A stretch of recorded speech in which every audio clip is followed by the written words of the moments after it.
નમસ્કાર મિત્રો, છેલ્લે આપણે 9.17 ઉદાહરણ જોયું હતું સ્વાધ્યાયનો દાખલો. આજે આપણે 9.18 જોઈશું. એમાં કીધું છે 9.18 એમાં તમે એવું ભણી ગયા છો કે સમતલ અને બહિર્ગોળ અરીસા વસ્તુનું આભાસી પ્રતિબિંબ આપે. આપણને ખબર છે સમતલ અરીસો હોય કે બહિર્ગોળ અરીસો હોય, એ હંમેશા આભાસી પ્રતિબિંબ આપે છે. શું તેઓ દ્વારા અમુક પરિસ્થિતિઓમાં સાચું પ્રતિબિંબ મેળવી શકાય? સમજાવો. સમતલ અને બહિર્ગોળ અરીસા વડે સાચું પ્રતિબિંબ મળે ખરું? એ ઓપ્શનની વાત છે. દાખલા તરીકે આ સમતલ અરીસો છે,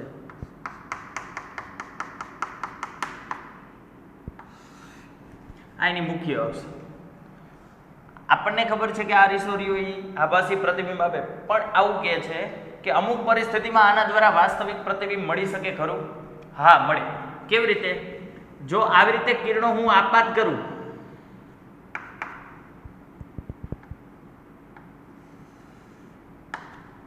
તો આ બંને કિરણો કદાચ લેન્સ ન હોત તો આ જગ્યાએ કેન્દ્રિત થતા હતા. અરીસો ન હોત તો આ જગ્યાએ કેન્દ્રિત થતા હતા, બરાબર. પણ અરીસો આવી ગયો એટલે શું થાય? પરાવર્તન પામશે.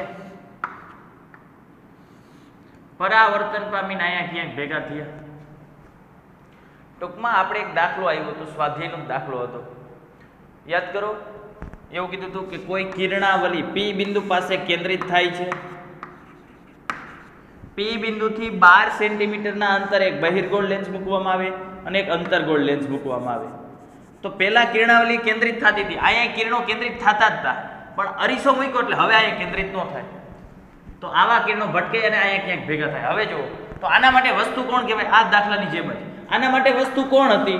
પી, આભાસી વસ્તુ હતી. યાદ કરો, આપણે એમ કહેતા હતા હવે વસ્તુ આ થઈ ગઈ કહેવાય, અને એનું અંતિમ પ્રતિબિંબ ક્યાંક બીજે રચે છે. તો આના માટે વસ્તુ કોણ થઈ? આ સાચી વસ્તુ નથી, આભાસી વસ્તુ કહેવાય.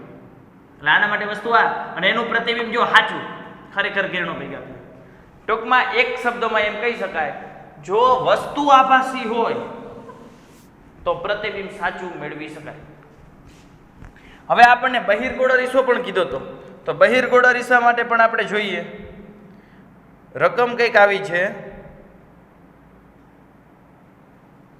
બહિર્ગોળ અરીસા વડે વસ્તુનું આભાસી પ્રતિબિંબ મળે, આપણને ખબર જ છે, પણ અમુક પરિસ્થિતિમાં સાચું પ્રતિબિંબ મેળવી શકાય. આના જેવું છે.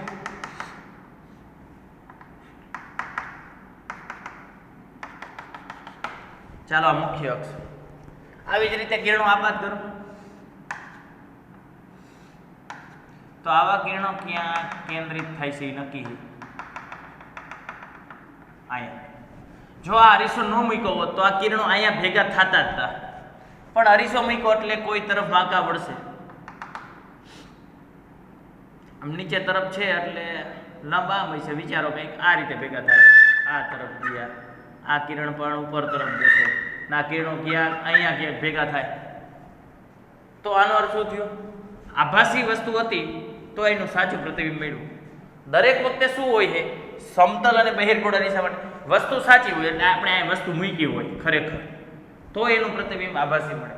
પણ વસ્તુ પોતે જ આભાસી હોય, ક્યાંક કિરણો કેન્દ્રિત થતા હોવા જોઈએ, અને રસ્તામાં બહિર્ગોળ કે સમતલ અરીસો મૂકી દો તો સાચું પ્રતિબિંબ મળે. આ એ ઓપ્શન હતો. હવે બી ઓપ્શન જોઈએ આપણે. એવું કીધું છે, આપણે હંમેશા કહીએ છીએ કે આભાસી પ્રતિબિંબને પડદા ઉપર ઝીલી શકાતું નથી. બરાબર છે, મેં તમને કીધું હતું વાસ્તવિક પ્રતિબિંબ હોય તો પડદા ઉપર ઝીલી શકાય, આભાસી હોય તો ઝીલી શકાય નહીં. આગળ વાંચો. છતાં આપણે જ્યારે આભાસી પ્રતિબિંબને જોઈએ છીએ ત્યારે સ્વાભાવિક છે કે આપણે તેને આંખના પડદા એટલે રેટિના ઉપર ઝીલીએ છીએ. આપણે સમતલ અરીસા સામે હોય તો આપણને આપણું પ્રતિબિંબ દેખાય, આભાસી પ્રતિબિંબ. એ આભાસી પ્રતિબિંબને આપણે જોઈએ છીએ, એમાંથી જે કિરણો આવ્યા એ આપણી આંખમાં થઈને આંખનો જે પડદા ઉપર તો કેન્દ્રિત થયા, તો પડદા ઉપર ઝીલી શકાણું. શું અહીંયા કોઈ વિરોધાભાસ છે? ના. આ બી ઓપ્શન રહ્યો એ બિલકુલ આના જેવો જ છે. શું કર્યું વિચારો?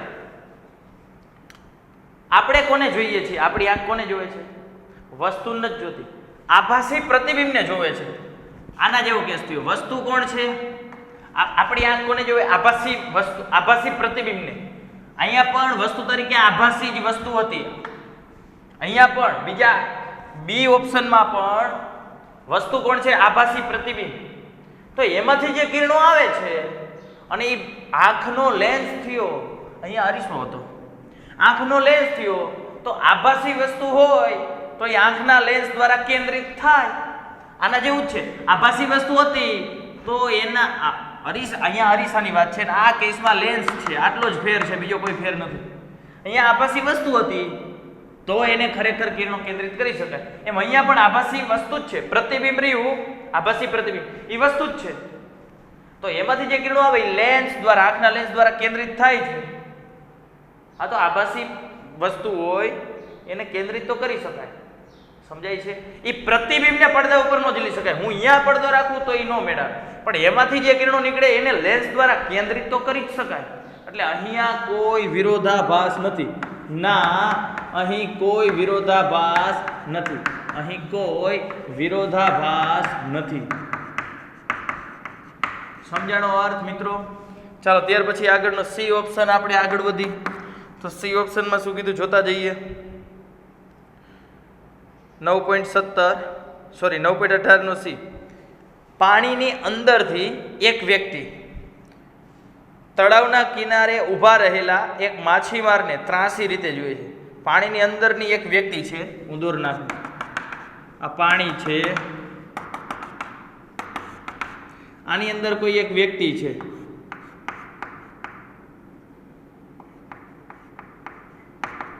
આ વ્યક્તિ રહ્યો એ તળાવનો કિનારો, અહીંયા એક માછીમાર ઊભો છે. માછીમાર એટલે એ વ્યક્તિનું દોરતું નથી, આને જોવે છે. કોણ જોવે છે? આ વ્યક્તિ આને જોવે છે. એટલે જોવા વાળો ક્યાં થયો? અંદર, ઉપર જોવે છે, ઉપર. એટલે ઊંચાઈની વાત થઈ. આ ઊંચા યાદ આવજો, સાચી ઊંચાઈ આભાસી ઊંચાઈ. તો તેને આ માછીમાર તેની ખરેખર જે ઊંચાઈ છે એના કરતા લાંબો દેખાય છે કે ટૂંકો દેખાય છે? હવે યાદ કરીને કયો જવાબ મને કે ભાઈ ઊંચાઈની વાત હોય તો જેટલી ઊંચાઈ હોય એના કરતા વધુ દેખાય. ઊંડાઈ હોય તો ઊંડાઈમાં શું થતું હતું કે બહારથી જોતા હોય તો તળિયું હોય એના કરતા ઉપર દેખાય એટલે ઓછું દેખાય. ઊંચાઈમાં હોય એના કરતા વધુ દેખાશે. એટલે શું જવાબ આવશે? વ્યક્તિ છે માછીમાર છે એના કરતા લાંબો દેખાશે. કમ્પ્લીટ. ચાલો ત્યાર પછી ડી ઓપ્શન 9.18 જો ત્રાસી દિશામાં જોવામાં આવે તો પાણીની ટાંકીની આભાસી ઊંડાઈ બદલાશે? જો હા તો તે આભાસી ઊંડાઈ વધારે હશે કે ઓછી? આવી રીતે કહે છે પાણીની ટાંકીની જે ઊંડાઈ છે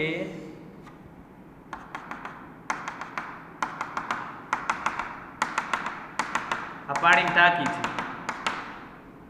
એને લંબ રીતે નહીં જોવાનું, ત્રાસી રીતે, એટલે આમ ક્રોસથી જોવાનું. અહીંયા પણ એમ જ કીધું હતું, આમ સીધે સીધું નથી જોવાનું, આમ ક્રોસમાંથી જોવાનું, એટલે આમ ક્રોસમાં દોર્યું હતું. અહીંયા પણ એવું જ કીધું, જો ત્રાસી દિશામાં જોવામાં આવે તો પાણીની ટાંકીની આભાસી ઊંડાઈ બદલાશે. એટલે અહીંયાથી જોવાનું, ઊંડાઈ જોવાની છે એટલે જોવાવાળો બહાર જ હોય, ત્રાસી ક્રોસમાંથી જોવાનું તો બદલાય છે. હા, આપણને ખબર છે ઊંડાઈ હોય એના કરતાં ઓછી જ દેખાય, ઊંડાઈ હોય એના કરતાં ઓછી જ દેખાય. બરાબર છે? હા.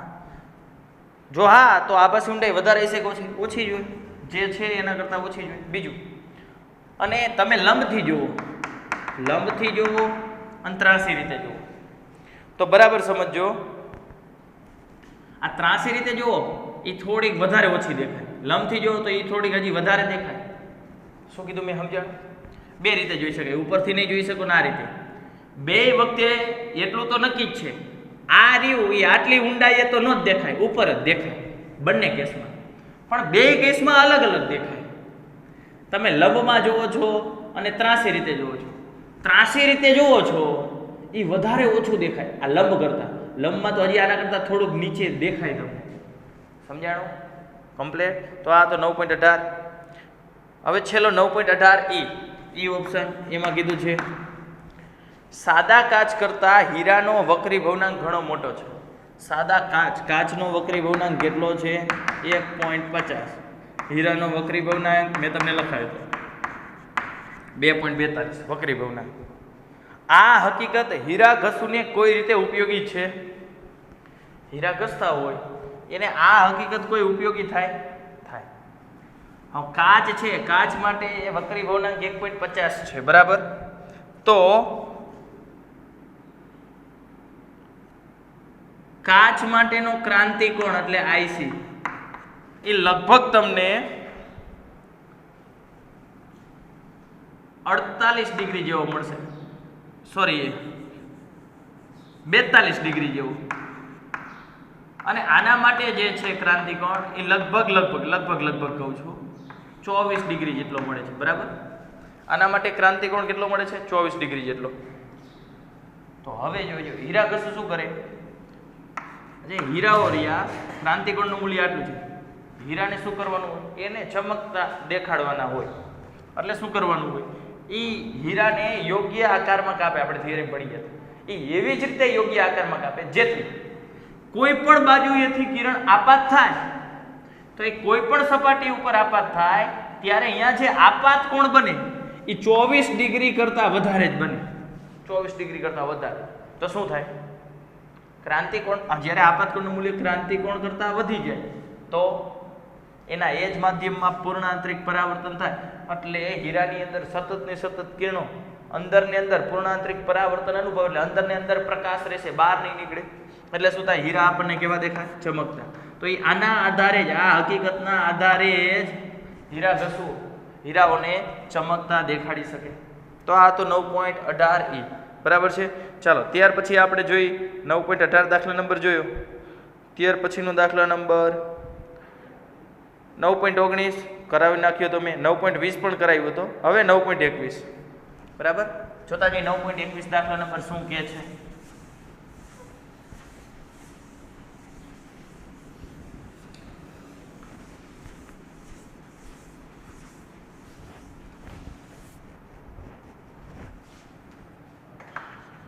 જો 9.21 દાખલા નંબરની રકમ એવી છે. સ્વાધ્યાયનો 9.10 દાખલા નંબર. હવે સ્વાધ્યાયનો 9.10 દાખલા નંબર છે એમાં બે લેન્સ વચ્ચેનું અંતર તમને કહી દીધું 8 સેન્ટીમીટર. સ્વાધ્યાય 9.10 માં બે લેન્સ આપેલા હતા. એક બહિર્ગોળ લેન્સ હતો અને એક અંતર્ગોળ લેન્સ. એ બંનેને પાસે રાખેલા હતા. એમાં એવું કીધું પાસે એકબીજાના સંપર્કમાં. પણ આ દાખલામાં શું કીધું કે બે લેન્સ છે, એ જ બે લેન્સ, પણ એ બે લેન્સ વચ્ચેનું અંતર 8 સેમી. આવી રીતે આકૃતિ થઈ ગઈ. આ બહિર્ગોળ લેન્સ હતો, આ અંતર્ગોળ લેન્સ છે. આ બે લેન્સ વચ્ચેનું અંતર એને 8 સેન્ટીમીટર કરી નાખ્યું આ જ દાખલામાં. બાકીનું બધું એમનો. આ પેલો લેન્સ લીધો હતો, આની કેન્દ્ર લંબાઈ તમને 30 સેન્ટીમીટર આપેલી હતી, +30 જ થાય, બહિર્ગોળ છે. બીજાની કેન્દ્ર લંબાઈ 9.10 દાખલા નંબરમાં બીજાની કેન્દ્ર લંબાઈ 20 સેન્ટીમીટર હતી, પરંતુ -20 સેન્ટીમીટર અંતર્ગોળ છે. કમ્પ્લીટ આવું આપ્યું હતું. આ દાખલામાં શું કીધું? એ બે લેન્સ સંપર્કમાં થાય જગ્યાએ 8 સેમી અંતરે છે. તો સંયોજનની અસરકારક કેન્દ્ર લંબાઈ શોધો. અસરકારક એટલે કુલ કેન્દ્ર લંબાઈ શોધી લ્યો. અને કુલ કેન્દ્ર લંબાઈ. ચાલો ત્યાર પછી એવું કીધું છે આ જવાબ, એટલે અસરકારક કેન્દ્ર લંબાઈનો જે જવાબ આવ્યો એ જવાબ સંયોજનની કઈ તરફથી પ્રકાશની સમાંતર કિરણાવલી આપાત કરવામાં આવે તેના ઉપર આધારિત છે. કઈ તરફથી એટલે આ બાજુથી પ્રકાશના કિરણોને તમે આપાત કરી શકો અને આ બાજુથી પણ આપાત કરી શકો. તમે ગમે તે બાજુથી આપાત કરો તો તમારો જવાબ રહ્યો એકનો એક રહે કે બદલાઈ જાય એવું કહે છે. આપણે જોઈએ, આપણે બે બાજુથી આપાત કરવું પડશે ને બંને બાજુથી આપણે જવાબ મેળવવાના છે. પછી કહે છે શું સંયોજનની આજે અસરકારક કેન્દ્ર લંબાઈ શોધશું એ કંઈ પણ રીતે આપણને ઉપયોગી બનશે. પછી બી ઓપ્શન, આ એ ઓપ્શનની વાત થઈ. આપણે એ ઓપ્શનમાં આ બધું આપ્યું હતું કે કઈ બાજુથી આપાત કરી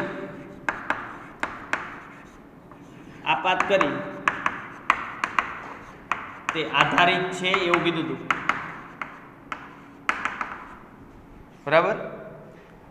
અને કેન્દ્ર લંબાઈનો ખ્યાલ, અસરકારક કેન્દ્ર લંબાઈનો ખ્યાલ ઉપયોગી છે. એ ખ્યાલ રહ્યો ઉપયોગી છે. બી ઓપ્શન. ઉપરયુક્ત જે ગોઠવણી રહી એ ગોઠવણી એમાં એ ઓપ્શન એટલે આ ઓપ્શનમાં 1.5 સેમી ઊંચાઈની એક વસ્તુને બહિર્ગોળ લેન્સ તરફ એટલે આ બાજુ, એટલે આવી રીતે મૂકી દેવાની કીધી છે, બરાબર. બી ઓપ્શનમાં આકૃતિ દોરો છો, આકૃતિ દોરવાની એટલે દાખલા ફટાફટ થશે.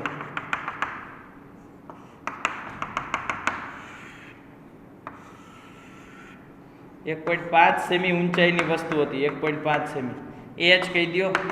1.5 સેમી પ્લસ જ આવે. રેડી? ઉપર છે. એને બહિર્ગોળ લેન્સ તરફ 40 સેમી અંતરે મૂકવાની. આ 40 સેમી અંતરે મૂકેલી છે એવું કીધું.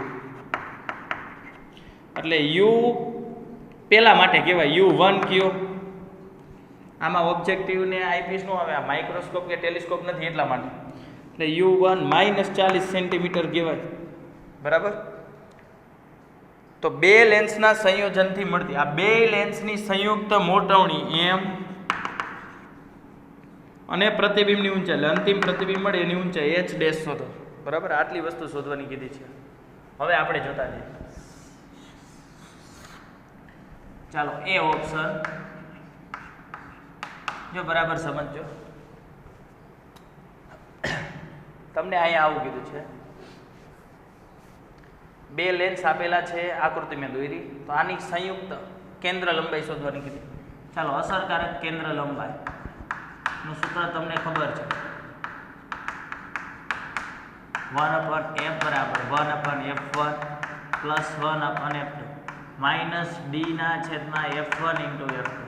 કેમ આ સૂત્ર વપરાય? બે વચ્ચે કંઈક અંતર છે. જો બેને એકબીજાને એકદમ ટચમાં રાખેલા હોય તો આ ન આવે, બરાબર છે. હવે અહીંયા તમે કિંમત મૂકીને ગણતરી કરી શકો. f1 +30, f2 -20, d 8 સેમી, બધું સેન્ટીમીટરમાં છે. f1 f2 પણ આપેલા છે. તો આટલાનું સાદરૂપ આપશો તો તમને f મળી જશે.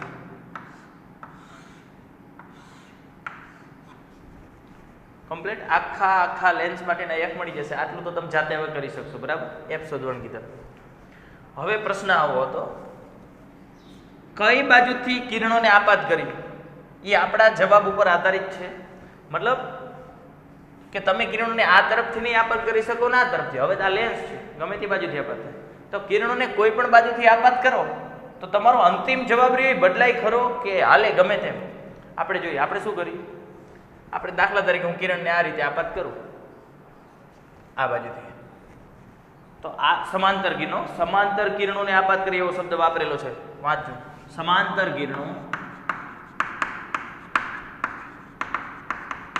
કિરણોને આપાત કરી તો પેલા માટે પ્રતિબિંબ મેળવું. એ પ્રતિબિંબ લેન્સ હોય તો કઈ રીતે દાખલા થાય? પહેલાનું પ્રતિબિંબ એ બીજા માટે વસ્તુ લઈ લેવાનું, પછી બીજા માટે પ્રતિબિંબ મળશે. એ પ્રતિબિંબ ક્યાં મળે છે એ જોઈ લો, કેટલા અંતરે મળ્યું. રેડી? આ પહેલા કેસમાં. હવે હું સમાંતર કિરણોને આ બાજુથી આપાત કરું. આના માટે પ્રતિબિંબ એ આના માટે વસ્તુ, અને આના માટે અંતિમ પ્રતિબિંબ કેટલા અંતરે મળે? બે કેસમાં અંતિમ પ્રતિબિંબ સમાન અંતરે મળે. તો ગમે તે બાજુથી કિરણો આપાત કરો કઈ જ વાંધો ન કહેવાય, એના ઉપર આધારિત ન કહેવાય. પણ અંતિમ પ્રતિબિંબ સરખા અંતરે ન મળે તો ચોક કરવો પડે કે આ બાજુથી આપાત કરવું પડે અથવા તો આ બાજુથી આપાત કરવું પડે. એટલે કે એના ઉપર આધાર રાખે છે. કમ્પ્લીટ? તો પહેલા આપણે શું કરીએ? અહીં લખશું. સૌ પ્રથમ સમાંતર કિરણો બહિર્ગોળ લેન્સ પર આપાત કરીએ. આના ઉપર આપાત કરો તો પેલા બહિર્ગોળ લેન્સ માટે સમાંતર કિરણો. ચાલો બહિર્ગોળ લેન્સ માટે, એના માટે U1 શું થાય? અનંત. સમાંતર કિરણો આપાત કરી છે એટલે અનંત. પછી માઇનસ અનંત લખો કે પ્લસ અનંત, એના એ કાંઈ લેવા દેવા નથી. V1 એનો પ્રતિબિંબ ક્યાં મળશે એ નથી ખબર આપણને. પેલા માટે F1 આપેલા જ છે +30 સેન્ટીમીટર સેમી. તો લેન્સ માટે એવા કયા સૂત્ર? લેન્સ છે તો લેન્સ માટેના દરેક સૂત્ર આવડવા જોઈએ. સાઈડમાં લખી નાખજો. હવે હું લખતો નથી. પાતળા લેન્સનું સૂત્ર, લેન્સ મેકર્સનું સૂત્ર, લેન્સ માટે ગાઉસનું સમીકરણ, લેન્સ માટે મોટવણી, બરાબર છે. આટલા સૂત્ર છે. કયું સૂત્ર વાપરશો? U, V અને F. લેન્સ માટે ગાઉસનું સૂત્ર -1/u + 1/v બરાબર 1/f 1 1 1, બરાબર. પેલા માટેની વાત છે એટલા માટે. ઇન્ફાઇનાઇટ v1 તો શોધવાના છે f1 પ્લસ 30. ચાલો કોઈ પણના છેદમાં અનંત એટલે આ તો 0 થઈ જશે. તો આવું મળ્યું 1/v1 બરાબર 1/30. મારે તો v1 જોઈશે. બે બાજુ ઉલટાવો. v1 ના છેદમાં 1 નહીં લખું તો ચાલશે, 30 ના છેદમાં પણ 1 નહીં લખું તો ચાલશે. 30 સેમી પ્લસ મળ્યા, આનો અર્થ શું થાય ખબર જ હોવી જોઈએ. સમાંતર કિરણો કીધા હતા તો સમાંતર કિરણોનું પ્રતિબિંબ હંમેશા ક્યાં મળે? જે લેન્સ ઉપર આપાત કરતા હોય, જે લેન્સ ઉપર આપાત કરતા હોય એના મુખ્ય કેન્દ્ર ઉપર. એનું મુખ્ય કેન્દ્ર 30 સેન્ટીમીટર દૂર કહેવાય. પ્લસ મળ્યા એટલે જમણી સાઈડ. પેલા આપણે આ બાજુથી કિરણ આપાત કર્યું હતું, આપણે લખ્યું જ છે સૌપ્રથમ સમાંતર કિરણો બહિર્ગોળ લેન્સ પર આપાત કરીએ છીએ. રેડી? તો એની આકૃતિ તમારે અહીં દોરવી જ પડશે તો જ સમજાશે. એટલે અહીં સાઈડમાં આકૃતિ દોરજો જ.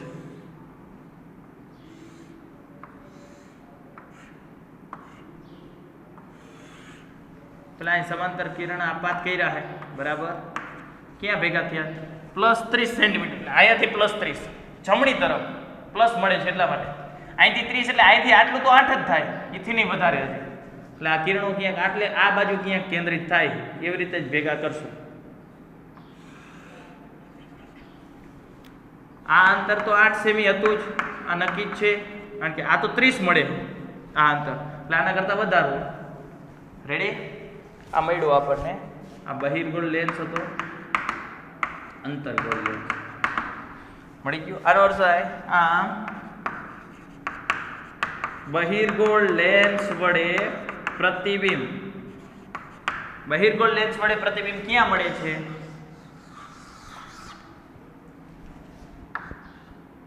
જમણી તરફ.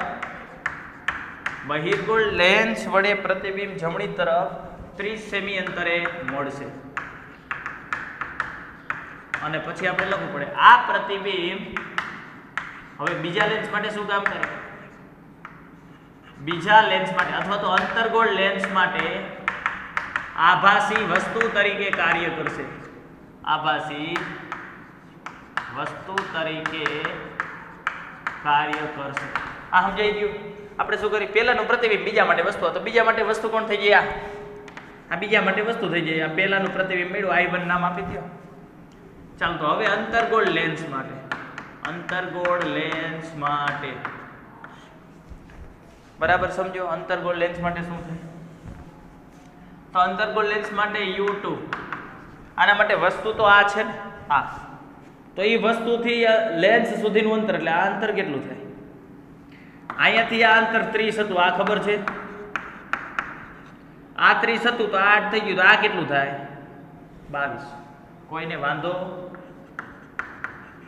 પ્લસ કે માઇનસ? પ્લસ.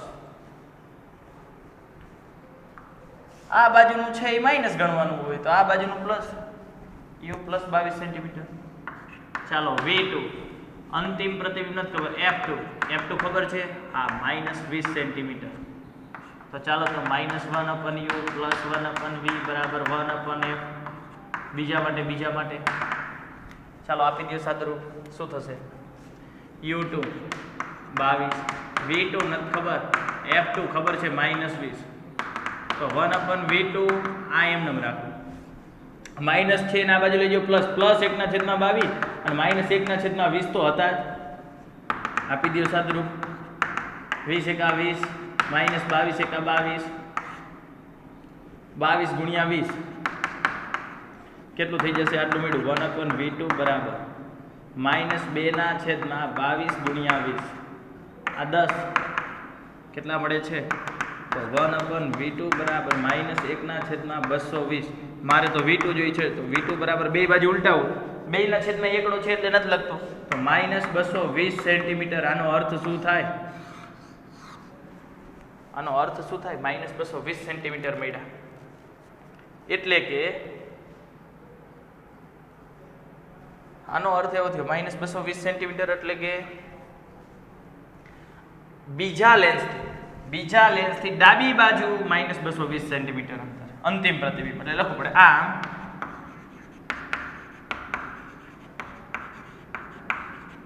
અંતિમ પ્રતિબિંબ અંતર્ગોળ લેન્સથી 220 સેમી અંતરે ડાબી બાજુ મળે.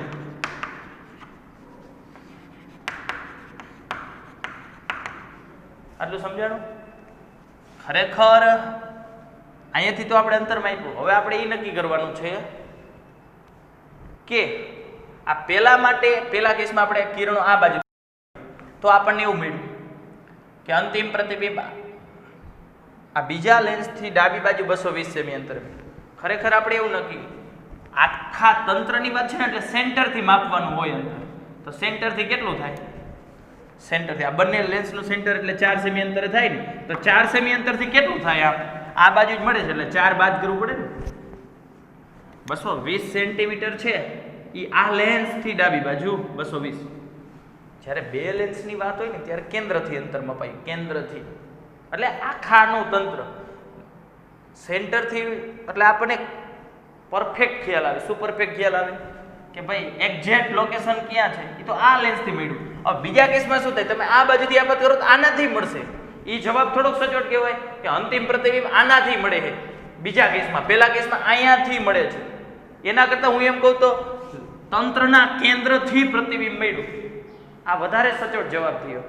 અને આ રાખો તો પણ કંઈ ખોટું નથી કે અંતિમ પ્રતિબિંબ 220 સેમી અંતરે મળે છે. આ પહેલા કેસમાં આ રીતે સૌપ્રથમ સમાંતર કિરણો કેના ઉપર આપાત કર્યા? બહિર્ગોળ લેન્સ પર. હવે બીજા કેસમાં શું કીધું હતું? આપણને એવું કીધું હતું તમે કઈ બાજુથી કિરણો આપાત કરો એના ઉપર આધાર રાખે જવાબ તમારો. પેલા આપણે આ બાજુથી કર્યા, તો હવે આપણે અંતર્ગોળ લેન્સ ઉપરથી આપાત કરી. અંતર્ગોળ લેન્સ ઉપરથી તો આ બાજુથી આપાત કરશો તો શું થશે એ કયો? તો એવું થાય કે કિરણો હોય એ તરફનું માઇનસ, એટલે આ બાજુના અંતરો માઇનસ લેવાનું થાય. એ ભૂલી ન જતા. આ બાજુના કિરણો માઇનસ લેવાનું થાય. બાકી કેન્દ્ર લંબાઈ આવી એવું ન હોય કે આ બાજુ હોય કે આ બાજુ. અંતર્ગોળની કેન્દ્ર લંબાઈ માઇનસ જ હોય, બહિર્ગોળ લેન્સની કેન્દ્ર લંબાઈ ધન જ હોય. ટૂંકમાં આ બાજુ આવશે માઇનસ, આ બાજુ આવશે પ્લસ. આવી રીતે થાય. આવી રીતે ન કરવું તો હજી બીજું ઓપ્શન આપો. કઈ રીતે? તમને તો એવું તો નહોતું કીધું ને કે પહેલા બહિર્ગોળ લેન્સ છે અને પછી અંતર્ગોળ લેન્સ છે. તો પહેલા તમે અંતર્ગોળ લેન્સ દોરો પછી બહિર્ગોળ દોરો. આમાં તમે પેલા બહિર્ગોળ ઉપર આપાત કર્યા હતા, એની જગ્યાએ અહીંયા હવે અંતર્ગોળ ઉપર આપાત કરો. તો એ બે કેસમાં એવું જ થયું કે કઈ બાજુથી કિરણો આપાત કર્યા હતા. આ એવું જ થયો પ્રશ્ન. સમજાણું? જે રીતે તમારે ગણવો હોય એવી રીતે. આ રીતે નો ગણો કઈ નહીં. પેલા તમે આ બાજુથી આપાત કરતા, આના કેસમાં હવે આ બાજુથી આપાત કરો. તો બે કેસ રહ્યો. બીજો કેસ, આ પહેલો કેસ થયો. પહેલા કેસમાં અંતિમ જવાબ આટલો મળ્યો. હવે શું કરવાનું તમારે? હવે અહીંયા તમારે લખવાનું કે હવે સમાંતર કિરણો અંતર્ગોળ લેન્સ પર આપાત કરીએ. એટલે આકૃતિ તમારે આ રીતે દોરવાની. આ બે લેન્સ છે એમ નામ દોર નાખો. આ બાજુથી આપાત કરવાના. કિરણો આપાત કરો એટલે કિરણ જેમાંથી આવતું હોય એ બાજુ વસ્તુ, એટલે વસ્તુ તરફનું માઇનસ, એટલે આ બાજુ માઇનસ થશે તમારે, તો આ બાજુનું પ્લસ થાય. આ જ રીતે દાખલો ગણવાનો. પહેલો લેન્સ હવે કયો થઈ જાય? અંતર્ગોળ લેન્સ થાય. આ બાજુથી આપાત કરો. એનું જે પ્રતિબિંબ મળે એને આના માટે વસ્તુ લઈ લેવાની, અને એનું જે અંતિમ પ્રતિબિંબ મળે એ આટલા જ અંતરે મળે છે. જો 220 સેમી અંતરે જ મળે તો તમારે શું લખવાનું કે હા કોઈ પણ બાજુથી કિરણો આપાત કરીએ તો અંતિમ જવાબ આધારિત નથી. આધારિત નથી પણ જવાબ અલગ અલગ મળે. આ 220 મળ્યા, અહીંયા કંઈક અલગ મળે. તો કઈ બાજુથી કિરણો આપાત કરવો એ મહત્વનું છે. બરાબર છે? સમજાઈ ગયું? એટલે હવે અહીંયાથી આ ઓપ્શન તમારે જાતે ગણવાનો. બીજો હજી પણ કંઈક પ્રશ્ન કીધો તો અસરકારક કેન્દ્ર લંબાઈનો ખ્યાલ કંઈક કોઈ પણ રીતે આપને ઉપયોગી થાય. અસરકારક કેન્દ્ર લંબાઈ શોધી તો શું કામમાં આવશે? તમારે ક્યાં કામમાં આવી? આમાં ક્યાંય ઉપયોગ ન થયો એફનો. અને એના લીધે આ બાજુથી કિરણ આપાત કરો કે આ બાજુથી કિરણ આપાત કરો, એમાં આ ટોટલ જે એફ મળે એ કોઈ પણ રીતે ઉપયોગી નથી. ક્યાં ઉપયોગમાં આવ્યું? કોઈ પણ રીતે ઉપયોગી નથી. તો આ સમજાણો? એટલે આવી રીતે તમારે આખે આખો આ દાખલો ગણવાનો છે. મેં તો હજી આ બાજુથી કિરણાપાત કર્યું, તમારે હજી આ બાજુથી કિરણાપાત કરીને હજી બી ઓપ્શન અહીંયાથી આટલો ફરીવાર થશે. છેલ્લે આ જવાબ લખવાનું ભૂલતા નહીં. ના, અસરકારક કેન્દ્ર લંબાઈનો ખ્યાલ સહેજ પણ ઉપયોગી નથી, કારણ કે ક્યાંય ઉપયોગમાં જ નથી આવતું. કમ્પ્લેટ સમજાઈ ગયો? બાકીની ચર્ચા આપણે હવે પછીના લેક્ચરમાં કરીશું.